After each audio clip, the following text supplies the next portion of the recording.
ছেলেটি একটি মেয়েকে খুঁজে পায় এবং মেয়েটি শুধুমাত্র 10 সেন্টিমিটার ছিল। তখনই ছেলেটি তাকে ধরে ফেলে। এরপর ছেলেটি মেয়েটিকে পকেটে করে নিজের বাড়িতে নিয়ে আসে এবং দুধের বাটি থেকে গোসল করায়। এরপর ছেলেটি একটা টিস্যু বক্স নেয় এবং সেটা খালি করে মেয়েটির জন্য একটা আরামদায়ক বেড বানিয়ে দেয়।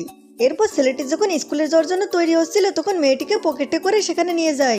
মেয়েটি স্কুলে গিয়ে তার বইয়ের নিচে বসেছিল। এরপর ছেলেটি স্কুলের পরে তাকে শপিং করতে নিয়ে যায়। ছেলেটি মেয়েটির জন্য একটি বারবি ড্রেস নেয় এবং তার জন্য অনেকগুলো আইসক্রিম নেয়। তখন মেয়েটি একটি রুমাল পায় এবং বলে এটা দিয়ে তার ড্রেস বানিয়ে দিতে। ছেলেটি মেয়েটির কথা রাখতে চাইছিল, এজন্য তার শরীরের মাপ নিতে থাকে। তারপর তার মাপের কাপড়টি কেটে নেয়। এরপর সে যখন সুই দিয়ে কাঁথা বুনছিল তখন তার হাতে সুইটি ফুটে যায়। মেয়েটি তখন অনেক চিন্তিত হয়, কিন্তু ড্রেসটি মেয়েটির থেকে অনেক ছোট হয়েছিল। এজন্য মেয়েটি একটা ব্যাগ নেয় এবং সে সিঁড়ি বেয়ে মাইকের বোনের রুমে যায়। এরপর মেয়েটি সেখানে গিয়ে একটি বক্স খুলে এবং সেখানে দিকে অনেকগুলো বারবি ড্রেস ছিল।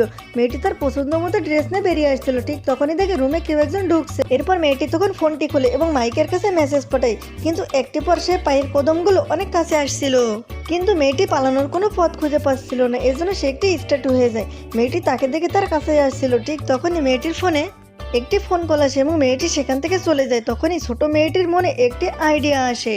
ছোট মেয়েটি ঘরের মিউজিক সিস্টেম অন করে দেয় এবং চোর সেই গান শুনে সেখান থেকে দৌড়ে পালিয়ে যায়। এরপর মাইক তখন মেসেজটি দেখে এবং দৌড়ে রুমে আসে এবং রুমে এসে দেখে মেয়েটি অক্ষত আছে। তারপর মেয়েটি তাকে সব ঘটনা বলে। তো বন্ধুরা, ছোট মেয়েটি তোমার কেমন লাগে কমেন্ট করে এবং চ্যানেলটি সাবস্ক্রাইব করে সাথে থাকো।